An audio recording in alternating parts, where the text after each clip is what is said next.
मराठा आरक्षण आंदोलक मनोज जरांगे पाटील हे आज परभणी जिल्ह्याच्या दौऱ्यावर असून मुंबई येथे होणाऱ्या आंदोलनाच्या पार्श्वभूमीवर जिल्ह्यातील कार्यकर्ते यांच्यासोबत चावडी बैठका घेत आहेत। या बैठकीमध्ये ते नेमकं काय आवाहन करत आहेत हे जाणून घेणार आहोत।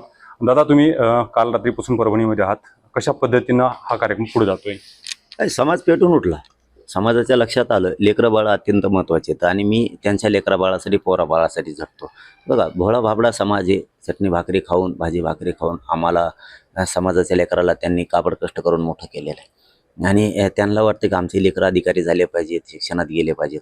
हा समाज खूप ताकदवर आहे। राज्यात अर्ध्यापेक्षा जास्त मराठा समाज आहे। त्याच्यामुळे मराठ्यांच्या लक्षात आलं आपलंच खच्चीकरण कसं काय होतंय, आपलेच लेकरं बाळ कसं काय संपायला लागलेत, आपल्यालाच नोकऱ्या कसं काय नाही, आपण कुठं कमी पडतोय, आपण लढलं पाहिजे, आपण लढलं पाहिजे। त्याच्याशिवाय आपल्या लेकरा बाळाला मिळणार नाही। कारण मी तर त्यांच्या लेकरा बाळासाठी झटतोय आणि फडणवीसनी फायनल केलंय, एक षडयंत्र रचलंय त्यांनी की मला एकट्याला पाडायचं, मला एकटं पाडायचं, मला उघडं पाडायचं, असले त्यांनी रणनीती त्यांनी आखलेली। आता मी थोडं त्यांना आवाजावर बोलायला लागलोय, कारण झाला बदल तर झाला। कारण ज्याला जेव्हा माझ्या समाजाविषयी सभ्य बोलत नाही त्याला मी नीट कधीच सभ्य बोलत नाही। असभ्य माणसाला असभ्यच बोलावं लागतं। पण मीडियाच्या बांधवांचं काहींचं म्हणणं होतं की बाबा थोडं ते प्रतिष्ठेचं पद आहे, संविधानिक पद आहे, आणि मी त्या पदाला कुठं बोलतो, मुख्यमंत्री पदाला नाही बोलत, व्यक्तीला बोलतो ते। तेवढं डोकं आहे मला, काय बोलावं कुठं काय नाही बोलावं। परंतु समाजाच्या डोक्यावरती हमेशा रक्त सांडायचं हे काम त्यांनी केलं अंतर्वालीत। त्याच्यामुळं मला तेव्हापासून त्यांचा राग येतो की मग आमच्या आई बहिणीचे डोके नव्हते फोडायला पाहिजे। काय केलं होतं त्या लेकीबाळींनी? आणि आताही तुम्ही पुन्हा म्हणता की गोव्याला लोक नेले, त्यांचे डोके भरले, त्यांचे कानं फुकले, आमच्या विरोधात त्यांना उतरवलं। हे चांगलं नाही ना। एक राज्याच्या प्रमुखाला संविधानिक पदावर बसल्याच्या नंतर मग आम्ही काय चुकतो? मराठा समाजाला विचारतो मी, आम्ही काय चुकतो? मग ते बोलल्याशिवाय मी बोललो का? भाजपमधल्या मराठ्यांना हे कळत नाही का त्यांच्या लेकरा बाळाचं कल्याण नाही होणार का? मी कोणतं चूक बोललो? त्यांनी तिकडं लोक नेले आणि तिकडं लोकांचे कानं भरले मराठ्यांच्या विरोधात, हे चूक आहे का? हे जर चूक आहे तर ते डायरेक्ट म्हणले त्या भाषणात की मी ओबीसीसाठी लढणार। कसं काय लढणार ओबीसीसाठी? मराठ्यासाठी कसं काय नाही लढणार? दलित मुस्लिमांनी काय केलं, काय ओबीसीसाठी लढलं? दिलं का धनगराला आरक्षण, मायक्रो ओबीसीला, दलित मुस्लिमाला काय दिलं? आजही ते राजपूत समाज आरक्षणात नीट नाही। काही समाज दुसऱ्या राज्यात वेगळा आणि इथं वेगळा आहे। लिंगायत समाजाचे तेच झालेत। काय दिलं ओबीसीला? कोणचा सुतारला वार कुंभार, कोणचा धोरणाला लागलं कोणाचं? कोण आहे? बंजारा समाजाचे काय हालेत? आणखीन ऊस तोडतेत ते। काय दिलं? नुसतं मराठ्यांच्या विरोधात दंगली करायला मी ओबीसी साठी लढणार, मराठ्यासाठी कसं काय लढणार? ही अपेक्षा नव्हती साहेब आम्हाला। एकनाथ शिंदे मुख्यमंत्री होते त्यावेळी देखील आपण मुंबई दौरा केला होता, त्यावेळी जी आश्वासनं दिली होती ती पूर्ण झाली नाहीत असं म्हणायचं का? मग आता करू दिली नाही हो त्या माणसाने। हे फडणवीस साहेब असा माणूस आहे की कोणाला कामच करू देत नाही। आता सुद्धा सगळ्या मंत्र्यांकडे एक एक ओढी, कशाला ठुले? विश्वासाने जर लोक घेतले, ते अजितदादा घेतले असतील किंवा ते शिंदे साहेब घेतले असतील, द्यायचं ना मोकळं सोडून। मराठ्याच्या नेत्याला त्रास, मराठ्यांच्या अधिकाऱ्याला त्रास, कोणाचं काय चोरलेत काय? कारखाने असतील, कुठं शाळा असतील, कंपन्या असतील, चोरल्या का? आमच्या बापदादाने कष्टाने उभं केलेल्या आहेत, का जाळायचं एवढं? अधिकाऱ्यांना सुद्धा त्रास आहे मराठ्याच्या। कशामुळे? यासाठी निवडून दिलं? आम्हाला अपेक्षा नव्हती देवेंद्र फडणवीस साहेबांकडून निवडून आल्याच्या नंतर आम्हाला वाटलं होतं मराठीने उपकार केलाय, कधीच आता उतणार नाहीये। उलटलं लागलं मराठ्यांच्याच लोकांच्या मागं। मला तरी नव्हती का, आम्ही शांत होतो मधी, आम्हाला वाटलं होतं 100% हा माणूस आता आरक्षण देईन मराठ्याला, लागला गेम करायला। काय चूक आहे माझी? बरं, त्याच्यानंतर तर ओबीसी लढणार म्हणलं, त्याच्यानंतर काय म्हणे ते? या पत्रकार बांधवांनी प्रश्न विचारला, मराठी मुंबईत यायला लागले, पोलिस बघून घेते म्हणजे काय करते? ही काय भूमिका आहे? तालिबानी राज्य आहे काय का? मुख्यमंत्री दहशतवादी आहे? अरे बाबा, समाजाचं पालकत्व राज्याचं स्वीकारलंय, आपण संविधानिक पदावरती आहेत, सगळ्या जाती धर्माचे लोक सारखे मानले पाहिजेत। मराठी मुंबईत आले, सगळी दुनियाची ती। आम्ही काय करतोय? शांततेत आंदोलन सुरू आहे 2 वर्ष। तुम्ही आमच्या लोकांना हाणल्यावर ती धिंगाणा होतो, कुणी केला? आम्ही का तुम्ही? कशाला हाणलं पोलिसांनी अंतरवलीत येऊन? आताही पोराला काठी बी लागता कामा नाही मुंबईत। नाही तर फडणवीस साहेब माझ्या नादी लागू नका, तुम्हाला सांगतो मी प्रामाणिक माझ्या गरिबांच्या लेकरासाठी लढतोय, पोरा बाळांसाठी लढतोय। माझा समाज आणि माझ्या समाज लेकर मोठे झाले पाहिजेत।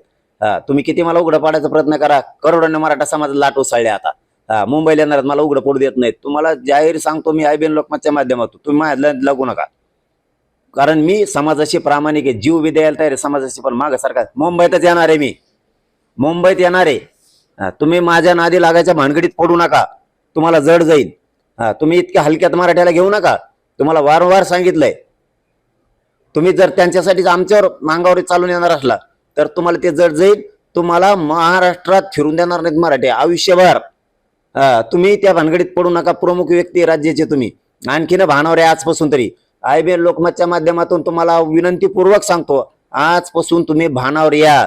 तुम्ही जर हे बघत असाल IBN लोकमतवर तर तुम्हाला माझं आव्हान आहे, 7 करोड मराठ्याच्या वतीनं तुम्ही भानावर या आणि मराठ्यांच्या सगळ्या मागणीची अंमलबजावणी करा.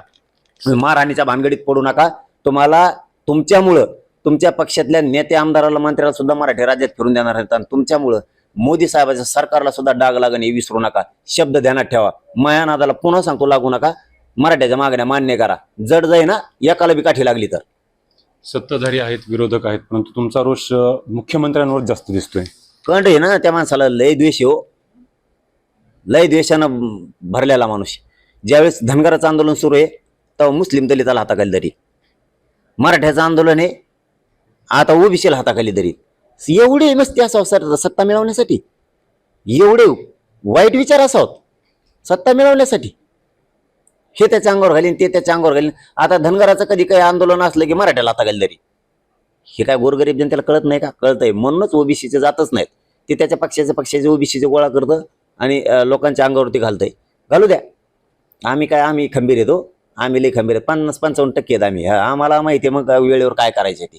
आम्ही मुंबईत शांततेत जाणार आहेत, आरक्षण जिंकणार आहेत. पण फडणवीस साहेब तुम्हाला सांगतो मी मुंबईत येणार आहे आणि माझे करोडो मराठी येणार आहेत. तुम्ही बोट लावून दाखवा.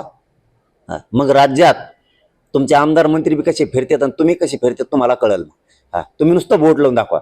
मी आरक्षण घेणार आहे मुंबईत येऊन आणि ओबीसीतूनच घेणार आहे.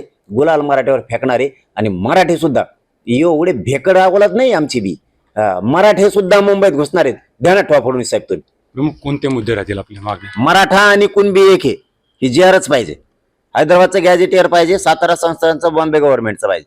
सगळ्या सोयरीची अंमलबजावणी पाहिजे डायरेक्ट. ते पुन्हा अभ्यास करतो आणि फभ्यास करतो ते आम्हाला माहित नाही. ज्या केसेस तुम्ही खोट्या केलेल्या आमच्या पोरांवरती त्या सरसकट मागे याचा शब्द आहे त्या सगळ्या मागे पाहिजे. आमच्या 8-9 मागण्या तुमच्याकडे दिलेल्या त्या सगळ्याची सगळी मागणी पाहिजे. तुम्हाला आणखीन सांगतो, गोडी गुलाबीन आंदोलन हाताळा. तुम्हाला वाटत असं पोलिसी आणि मी सत्य ते सत्तान फात्तान मराठ्या पुढे जनते पुढे काही करीत नसते. किती फसलो शेतकऱ्याला बी. सत्तेवर येऊस तर ओबीसी सत्तेवर आलं की मराठा लगेच दलित मुस्लिम लगेच लाडकी बहीण सत्तेवर येण्यासाठी शेतकऱ्याची कर्जमाफीच करतो. काय केलं? सत्तेसाठी इतका लबाड व्यक्ती असावं. काय विचार आहेत तुमचे? मारले शेतकरी सगळे तुम्ही आणि मना आता वेळ आली की मग ओबीसीचं रक्त आहे. अरे ओबीसीला कळून चुकलं तो काय दिलं ओबीसीला आणि शेतकऱ्याला कळून चुकलं काय दिलं. त्यामुळे कुणी नाही येत. नजर चुकीनं झालं समाजाकडून लोकांकडून ते. त्याचा गैरफायदा उचलू नका सत्तेत आलात म्हणून. मराठ्यांमुळेच खुर्चीवर बसलेल्या आहेत. एका दणक्यात जाईल. हो, एका दणक्यात खुर्ची जाईल ती. माहीत बी नाही होणार तुम्हाला गेलेली. आणि आयुष्यातून उठताल राजकीय आयुष्यातून. म्हणून नादी लागू नका. मला सगळ्या मागण्याची अंमलबजावणी पाहिजे. तुम्ही गोडीत ते करा. कारण तुम्ही काल संकेत दिलेले आहेत लोकांना. आता मी ओबीसी साठी लढणार आणि दुसरा संकेत दिले पोलिस बघून घेते, मराठे सुद्धा बघून घेते. मग असं म्हणायचं का आम्ही बी? मराठी आता उचाळले तुम्ही. आमच्या लोक अंगावर घातली. तुमच्या तोंडाची बोली भाषा काही ओबीसीचे नेते बोलायले, काही तुमचे आमदार बोलायलेत. माजले का तुमचे आमदार? लगेच माजले. मराठ्याच्या मतावर निवडून येऊ. पुढं काही नाही का आता? मराठी बी इतके कलाकार आहेत ध्यानात ठेवणार. तुमच्यासाठी सगळे आमदार खासदार मंत्री सुद्धा संपणार आहेत आणि मोदी साहेबांच्या सरकारला सुद्धा डाग लागणार आहे. तुम्ही हात तर उचला मग दाखवतो आम्ही बी. तुम्ही हात उचला मराठीवर. आम्ही मुंबईला येणार आहे. मुंबईत घुसणार, येणार, आरक्षणच घेणार आणि ओबीसीतून घेणार. बघू काय होतंय ते. काही झालं तर आम्ही मुंबईमध्ये येणार. मराठा आणि कुणबी हे एकच आहेत. यासोबतच अन्य मागण्या घेऊन आम्ही मुंबईमध्ये येणार आहोत. त्यामुळे आमच्या मागण्या तुम्हाला मान्यच कराव्या लागतील. आम्ही संविधानानं जे आम्हाला हक्क दिला तेच मागत आहोत, असं मनोज जरांगे पाटील यांनी म्हटलं आहे. विशाल माने, न्यूज 18 लोकमत, परभणी.